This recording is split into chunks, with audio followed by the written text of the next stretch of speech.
మన పురాణాల్లో ఎందరో గొప్ప యోధులున్నారు కదూ. కాని ఒకరి గాథ మాత్రం శక్తికీ జ్ఞానానికీ మధ్య ఉండాల్సిన అద్భుతమైన సమతుల్యతను తెలియజేస్తోంది. ఆయనే దేవతల సేనాధిపతి, శివపార్వతుల కుమారుడు, కార్తీకేయ భగవానుడు. ఈరోజు మనం ఆయన దివ్యమైన కథ గురించి తెలుసుకుందాం. ఈ మాటలు వింటుంటేనే మనకు అర్థమవుతోంది, ఇది కేవలం ఒక బిరుదు కాదు, కార్తికేయుడి ఉనికిలోని సారాంశం. ఆయన కేవలం ఒక యోధుడు మాత్రమే కాదు, శక్తి, జ్ఞానం రెండింటికీ ప్రతీక. ఈ కోణం నుండే మనం ఆయన కథను చూడాలి. అసలు కథ ఇక్కడ్నుంచే మొదలవుతుంది. ఒకప్పుడు తారకాసురుడు అనే రాక్షసుడు తన అపారమైన శక్తులతో ముల్లోకాలను గడగడలాడించాడు. దేవతలు కూడా అతన్ని ఏమీ చేయలేకపోయారు. అప్పుడే ఒక భవిష్యవాణి వినిపించింది. శివుడికి పుట్టిన కుమారుడు మాత్రమే ఆ రాక్షసుణ్ణి సంహరించగలడని. మరి ఇంత పెద్ద బాధ్యత మోయాలంటే పుట్టుక కూడా అంత సామాన్యంగా ఉండదు కదా. కార్తికేయుడు జననం కూడా అంతే, ఒక మహా అద్భుతం. చూడండి, ఇదంతా ఒక దివ్య సంకల్పంలా జరిగింది. శివుడి మూడవ నేత్రం నుంచి 6 దివ్యమైన తేజస్సులు వెలువడ్డాయి. ఆ అగ్ని కీలలను పవిత్ర గంగానది శరవణ సరస్సు దగ్గరకు తీసుకెళ్ళింది. అక్కడ కృత్తికలు అనే 6 నక్షత్రదేవతలు ఆ దివ్యశక్తిని ఎంతో ప్రేమగా పెంచి పోషించారు. చివరికి ఆ 6 తేజస్సులు ఏకమై 6 ముఖాలతో ఒకే ఒక తేజోమయమైన బాలుడుగా అవతరించారు. అలా కృత్తికలు పెంచారు కాబట్టే ఆయనకు కార్తికేయుడు అనే పేరు వచ్చింది. ఎంత అందమైన పేరు కదా.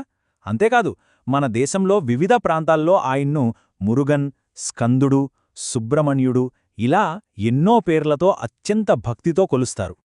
అయితే కార్తికేయుడు కేవలం ఒక బాలుడుగా ఉండిపోలేదు. ఆయన ఎదుగుదల అమోఘం. తన విధిని నెరవేర్చడానికి చాలా వేగంగా సిద్ధమయ్యాడు. ఆయనకు 6 ముఖాలు ఎందుకున్నాయి? దాని వెనుక చాలా లోతైన అర్థముంది. అవి కేవలం ముఖాలు కావు, 6 మహోన్నతమైన గుణాలకు ప్రతీకలు. అవేంటంటే జ్ఞానం, వైరాగ్యం, బలం, ధైర్యం, నాయకత్వం మరియు వివేకం. ఈ గుణాలన్నీ కలిస్తేనే కార్తికేయుడి సంపూర్ణ వ్యక్తిత్వం. ఒకసారి ఆలోచించండి, ఆయన ప్రజ్ఞ, యుద్ధ నైపుణ్యాలు చూసి దేవతలందరూ ఆశ్చర్యపోయారు. వెంటనే తమ సేనలకు ఆయన్నే అధిపతిగా నియమించారు. దేవతల చరిత్రలోనే అంత చిన్న వయసులో సేనాపతి అయినవారు మరొకరు లేరు. ఇక ఆయన చేతిలో ఎప్పుడూ ఉండే ఆయుధం, దాన్ని వేలంటారు. ఇది కేవలం శత్రుల్ని చంపే ఆయుధం కాదు.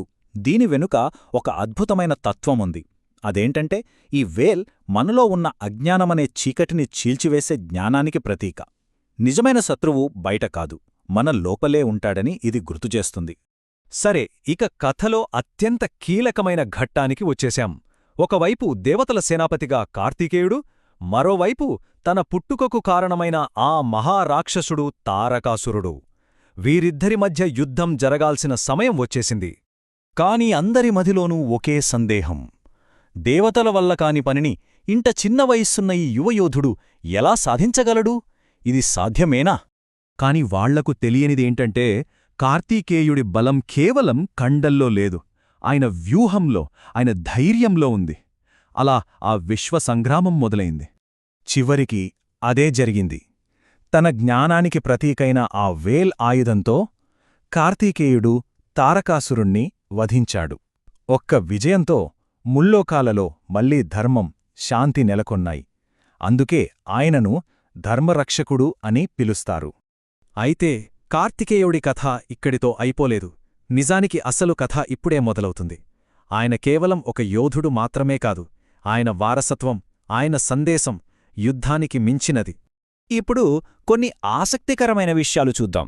ఆయన వాహనం నెమలి. నెమలి చాలా అందంగా ఉంటుంది, కాని దానికి గర్వం కూడా ఎక్కువ. ఆ గర్వాన్ని, అహంకారాన్ని అదుపులో పెట్టడమే కార్తికేయుడు మనకు నేర్పే మొదటి పాఠం. ఇక ఆయన ఎప్పుడూ యవ్వనంగా ఉండటం, అది అంతులేని శక్తికి, చైతన్యానికి ప్రతీక. ముఖ్యంగా మనం దక్షిణ భారతదేశం, అందులోనూ తమిళ సంస్కృతి గురించి మాట్లాడుకుంటే అక్కడ కార్తికేయుడిని మురుగన్గా ఎంతో భక్తితో పూజిస్తారు. అక్కడ ఆయన కేవలం యోధుడు కాదు, జ్ఞానానికి, పరాక్రమానికి, ఆధ్యాత్మిక చైతన్యానికి అధిదేవుడు. తమిళనాడులో ఆయనకు అంకితమైన 6 పవిత్రమైన ఆలయాలున్నాయి. వాటిని 6 పడైవీడు అని పిలుస్తారు. పళని, తిరుచెందూర్, స్వామిమలై ఇలాంటి పుణ్యక్షేత్రాలన్నీ ఆయన దివ్య ప్రయాణంలో కీలకమైన ప్రదేశాలుగా భక్తులు భావిస్తారు. మొత్తం మీద చూస్తే కార్తికేయుడి జీవితం మనకొక అద్భుతమైన సందేశాన్నిస్తుంది. అదేంటంటే నిజమైన బలం శారీరక శక్తిలో కాదు, మన జ్ఞానంలో, మన క్రమశిక్షణలో, మన ధైర్యంలో ఉంటుంది. కాబట్టి ఒకసారి ఆలోచించండి, మన జీవితంలో నిజమైన ఆయుధం ఏది? బయట కనిపించే శక్తా, లేక మన లోపల ఉన్న అజ్ఞానాన్ని జయించే జ్ఞానమా?